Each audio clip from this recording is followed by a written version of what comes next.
Hello UPSC aspirants, my name is Shambhavi. Hope you all are doing well. So यहाँ पे हम लोग chapter number 4 को study कर रहे थे. That is the Mughal empire from class 7th history. और जिस बुक को हम प्रेफर कर रहे हैं that is your NCERT. Right, अब इस पर्टिकुलर चैप्टर में काफ़ी सारे इंपॉर्टेंट पॉइंट्स थे जो कि आपको नोट डाउन करने हैं, जो कि इधर आप नोट डाउन कर सकते हो या आप हाईलाइट कर लो. It depends on you, but make sure कि आप इसमें से कुछ ना कुछ अप्लाई कर रहे हो, या तो आप इसको पॉइंट को हाईलाइट कर रहे हो या फिर आप जनरली किसी नोट्स वाली नोटबुक में इसको नोट डाउन कर रहे हो. ठीक है, बिकॉज इसमें बहुत सारे डेट्स, बहुत सारे ईयर्स वगैरह मेंशन है, जो कि आप मेक श्योर करो कि आपको याद रहें. ठीक है, great. Let's get started on. So पिछले वीडियो में हम लोगों ने यहाँ पे स्टडी आउट कर लिया था ये मुगल एम्प्रर के बारे में. ठीक है, मुगल एम्प्रर्स वाले टेबल को हम लोग स्टडी कर रहे थे. तो हम लोगों ने इसमें स्टडी किया था बाबर के बारे में, हुमायूं और फिर अकबर के बारे में. अब यहाँ पे हम लोग स्टार्ट करेंगे जहांगीर टॉपिक से. ठीक है, जहांगीर 1605 से 1627. Military campaign started by Akbar continued. अब यहाँ पे जो भी मिलिट्री कैंपेन्स अकबर ने स्टार्ट करे थे उन सबको कंटिन्यू करा गया. The Sisodia ruler of Mewar Amar Singh accepted Mughal service. तो जो मेवर के जो सिसोडिया रूलर थे अमर सिंह, उन्होंने मुगल सर्विसेज को एक्सेप्ट कर लिया. Less successful campaigns against the Sikhs, the Ahoms and the Ahmednagar followed. थोड़े बहुत जो कैंपेन्स थे वो थोड़े बहुत सक्सेसफुल हुए सिख्स के अगेंस्ट, अहोम्स और अहमदनगर के अगेंस्ट. कुछ कैंपेन थे जो कि सक्सेसफुल हुए. Prince Khurram, the future emperor Shahjahan, rebelled in the last year of his reign. Prince जो थे जिनका नाम था खुर्रम, वो फ्यूचर एम्परर थे शाहजहां. उन्होंने लास्ट ईयर में उनके रीजन में उन्होंने लड़ाई लड़ी. The efforts of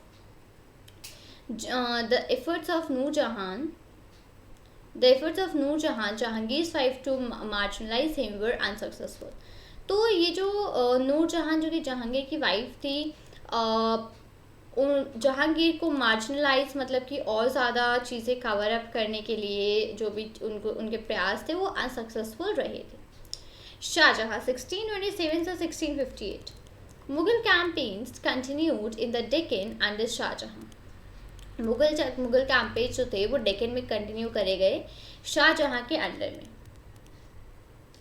the Afghan Nobel Khan जहान Lodi rebelled and was defeated. तो जो अफगान जो नोबल खान थे जहां लोदी, उन्होंने लड़ाई लड़ी और वो डिफीट हो गए थे. ठीक है, कैंपेन्स पर लॉन्च अगेंस्ट अहमदनगर के अगेंस्ट कैंपेन्स को लॉन्च किया गया. ठीक है, the Bundelas were defeated and Orchha seized. Bundelas हरा दिए गए थे और ओरछा को सीज कर दिया गया था. In the north west the campaign to seize Balkh from the Uzbeks was unsuccessful. अब नॉर्थ वेस्ट में जो कैंपेन था जिसमें कि बलख को सीज करने का उज़्बेक से, वो अनसक्सेसफुल था और कंदाहर को सफाविद्स ने लॉस्ट कर दिया था. Kandahar was lost to Safavids. ठीक है, in 1632 Ahmadnagar was finally annexed and the Bijapur forces sued to peace. अब अहमदनगर फाइनली 1632 में अहमदनगर फाइनली अनेक्स हो गया था और बीजापुर जो फोर्सेस थी वो आराम से मतलब उनको पीस में चली गई थी, sued for piece. In 1657 to 1658 there was conflict over succession among Shahjahan's son Aurangzeb and Victorious and his three brothers including Dara Shikoh were killed. अब वहाँ पे एक लड़ाई, एक कॉन्फ्लिक्ट हो गई थी सक्सेशन में, जो कि शाहजहां के बेटों के बीच में हो गई थी. औरंगजेब जो था वो जीता था और उसके 3 ब्रदर्स इंक्लूडिंग दारा शिकोह वो मार दिए गए थे. Shahjahan was imprisoned for the rest of his life in Agra. और उनकी आगे की पूरी लाइफ के लिए उनको आगरा में प्रिजन में डाल दिया गया था, जेल में. ठीक है, औरंगजेब 1658 से 1707. In the northeast, the Ahoms was defeated in 1663. अब 1663 में और नॉर्थ ईस्ट में अहोम्स को डिफीट कर दिया गया था, हरा दिया गया था. But rebuild again in 1680s. लेकिन वापस उन्होंने 1680s में वापस लड़ाई लड़ी. Campaigns in the north waste against the Yousafzai and the Sikhs were temporarily successful. Campaigns जो थे नॉर्थ वेस्ट में, जो कि यूसुफजई और सिक्स के अगेंस्ट थे वो टेम्पररी सक्सेसफुल थे. Mughal intervention in the succession and internal politics of the Rathore Rajputs of Marwar led to the rebellion. अब यहाँ पे जो मुगल के जो इंटरवेंशंस थे जो कि मरवाड़ में थे उनसे उसमें रिबेलियन मतलब लेड टू द उनकी लड़ाई हो गई. कैंपेन्स जो थे वो मराठा चीफ जो कि शिवाजी थे उनके अगेंस्ट में थे और वो कम सक्सेसफुल रहे थे. But Aurangzeb insulted Shivaji who escaped from Agra. लेकिन औरंगजेब ने शिवाजी को इंसल्ट कर दिया जो कि आगरा से एस्केप हो गए थे मतलब चले गए थे. औरंगजेब अच्छा ठीक है declared himself an independent king and resumed his campaigns against the Mughals. उन्होंने शिवाजी को इंसल्ट किया और खुद को एक इंडिपेंडेंट किंग डिक्लेयर करके कैंपेन्स वगैरह को वापस स्टार्ट कर दिया मुगल्स में. ठीक है मुगल्स के अगेंस्ट के लिए. Prince Akbar rebelled against Aurangzeb and received support from the Marathas and the Deccan Sultanate. Prince Akbar जो थे उन्होंने औरंगजेब के अगेंस्ट लड़ाई करी थी और रिसीव किया था सपोर्ट काफ़ी मराठास से और दिल्ली सल्तनत से. ही finally fled to Safavid Iran. Finally वो सफाविद ईरान के लिए चले गए थे. After Akbar's rebellion Aurangzeb sent armies against the Deccan sultanates. Bijapur was annexed in 1685 and Golconda in 1687. Akbar के रिबेलियन के बाद औरंगजेब ने कई सारी आर्मीज भेजी थी डेक्कन सल्तनट्स के अगेंस्ट में. तो बीजापुर में वो सब एनेक्स हो गई थी 1685 में और गोलकोंडा में 1687 में. So from 1698 Aurangzeb personally managed campaigns in the Deccan against the Marathas who started guerrilla warfare. तो 1968 में औरंगजेब ने पर्सनली सारे कैंपेन्स को मैनेज किया था डेक्कन में जो कि मराठास के अगेंस्ट में थे और उन्होंने स्टार्ट कर दिया था और वहाँ पे warfare. Aurangzeb also had to face the rebellion in north India of the Sikhs. Aurangzeb को नॉर्थ इंडिया के जो सिक्स थे उनका रिबेलियन भी फेस करना पड़ा. जट्स and सतनामीज in the northeast of the Ahoms and in the Deccan of the Marathas. His death was followed by a succession conflict among his sons. उनकी जो डेथ हुई थी उसमें मतलब उनके जो बेटे वगैरह थे उन सन्स के बीच में लड़ाई हो गई थी उसी में उनकी डेथ हो गई थी. ठीक है ग्रेट. तो यहाँ पे हम लोगों ने कई सारे मुगल एम्परर्स के बारे में पढ़ा जैसे कि बाबर, हुमायूं, अकबर, जहांगीर, शाहजहां और औरंगजेब. ठीक है इन सारे के सारे हम लोगों ने यहाँ पे मुगल एम्परर्स के बारे में काफ़ी डिटेल में स्टडी आउट किया. अब हम लोग बढ़ते हैं यहाँ पर आगे. Mughal traditions of succession. The Mughals did not believe in the rule of primogeniture where the eldest son inherited his father's estate.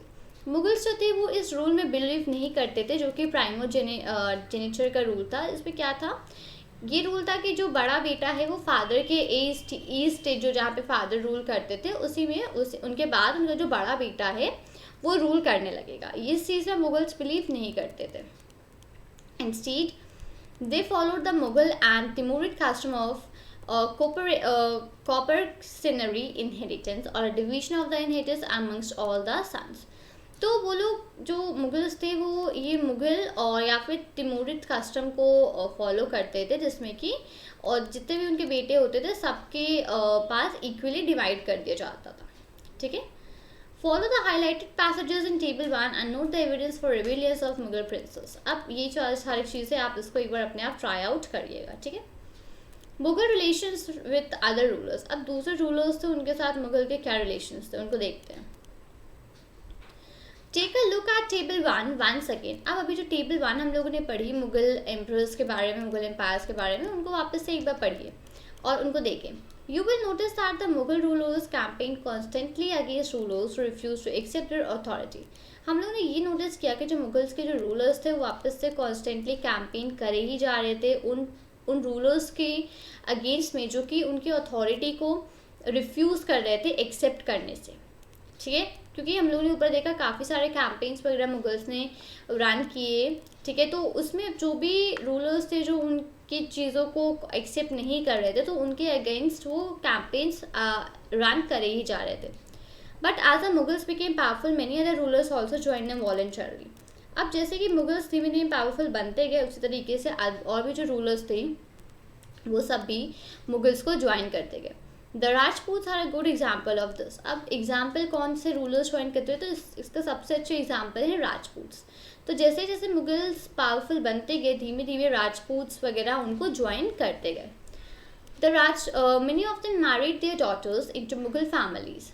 कई सारे लोगों ने उनकी डॉटर्स को मुगल फैमिलीज में मैरी कर लिया एंड रिसीव्ड हाई पोजीशंस, और हाई पोजीशंस रिसीव की, but many resisted as well, और कई सारे लोगों ने नहीं भी की। तो that depends, right. The Sisodia Rajputs of Mewar refuse to accept Mughal authority for long time. अब मेवाड़ के जो सिसोदिया राजपूत्स थे उन्होंने मना कर दिया कि वो काफ़ी लंबे समय तक के लिए मुगल अथॉरिटी को एक्सेप्ट नहीं करेंगे, उन्होंने मना कर दिया इस चीज़ को। Once defeated, however, they were honorably treated by the Mughals। अब एक बार हराए जाने के बाद उनको मुगल्स ने बहुत बुरी तरीके से उनको ट्रीट किया।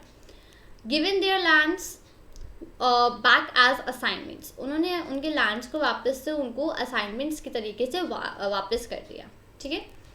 The careful balance between defeating but not humiliating their opponents enabled the Mughals to extend their influence over many kings and chieftains। अब उनका मुगल्स में एक सबसे ये चीज़ थी कि उनके जो किंग्स वगैरह मतलब दूसरे रूलर्स के साथ इतने अच्छे रिलेशंस क्यों हो गए थे। एक रीज़न था क्योंकि किसी को मतलब मान लीजिए उन्होंने किसी को डिफीट किया, तो उसके बाद वो डिफीट करने के बाद किसी पर्सन को ह्यूमिलिएट नहीं करते थे, ठीक है।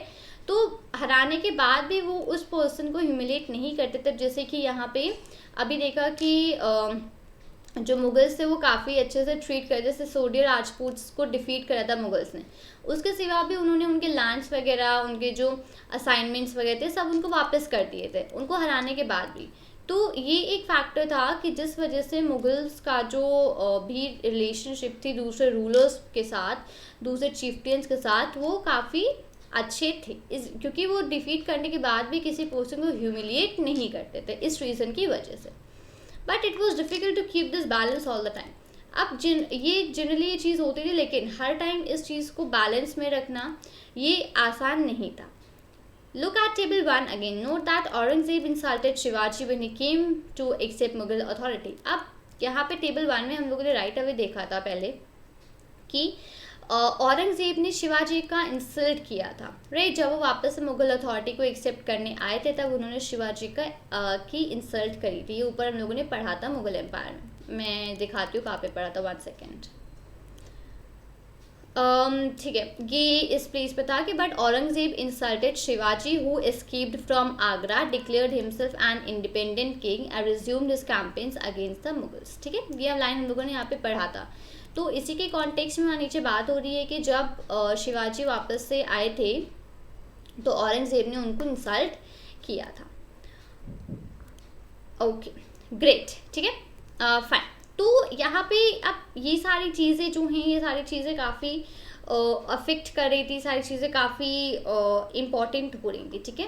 फर्दर एक सेकेंड, यहाँ पे मुगल मैरिजेस विद द राजपूत्स। अभी हम लोगों ने देखा था कि जो मुगल्स थे वो राजपूत्स की फैमिलीज वगैरह राजपूत्स की डॉटर से मैरी कर लेते थे।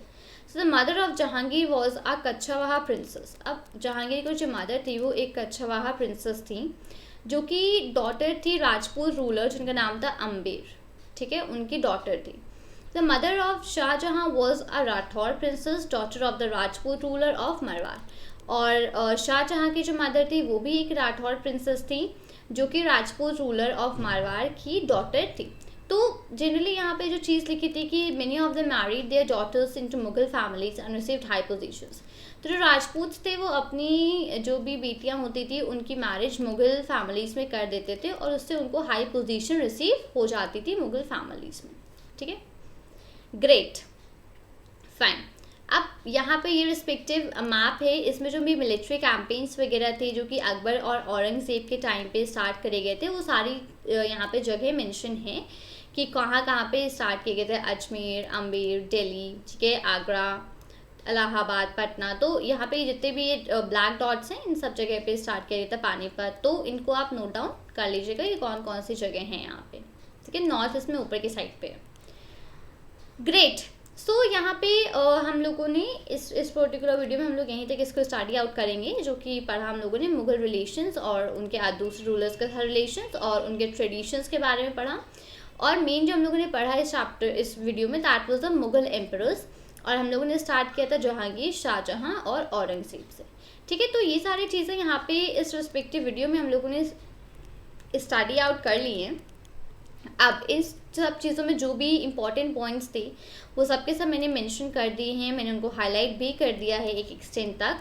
ठीक है, तो इनको मेक श्योर कि आप इन सब चीज़ों को यहाँ पे लाइक नोट डाउन कर लें। इन सब चीज़ों को जितनी भी डेट्स यहाँ पे हम लोगों ने पढ़ी, जैसे कि जहांगीर 1605 से 1627, शाहजहां 1627 1658 एंड देन औरंगजेब 1658 से 1707, राइट। हम लोगों ने पढ़ा था लास्ट वीडियो में कि अकबर जो थे उनके 3 पीरियड्स में डिवाइड किया गया था अकबर का, 1556 से 1605 ये कंप्लीट है। और इसके अंदर 3 पीरियड्स थे, पहला था 1556 से 1570, ठीक है। सेकेंड जो था 1 सेकेंड, सेकेंड जो था 1570 से 1558 तक का था, और जो थर्ड था 1558 से 1605 तक का था। तो इनको 3 पीरियड्स में डिवाइड किया गया था। जो भी जो भी कैंपेन्स वगैरह रन करे थे वो 3 पीरियड्स में डिवाइड आउट थे। तो इन सब चीज़ों को यहाँ पे नोट डाउन कर लीजिएगा, ये इंपॉर्टेंट है। ठीक है, ग्रेट। सो यहाँ पे आज हम लोगों ने मुगल एम्पायर चैप्टर में फर्दर स्टडी कर लिया। अब इसके आगे की जो चीज़ें हैं वो हम लोग नेक्स्ट वीडियो में स्टडी आउट करेंगे। तो उम्मीद करती हूँ कि आपको वीडियो अच्छा लगा होगा। वीडियो अच्छा लगा हो तो वीडियो को लाइक करें, अपने फ्रेंड्स के साथ शेयर करें और चैनल को सब्सक्राइब करना मत भूलिएगा। मिलती हूँ आपसे नए वीडियो के साथ। चलना, thank you and take care. जय हिंद।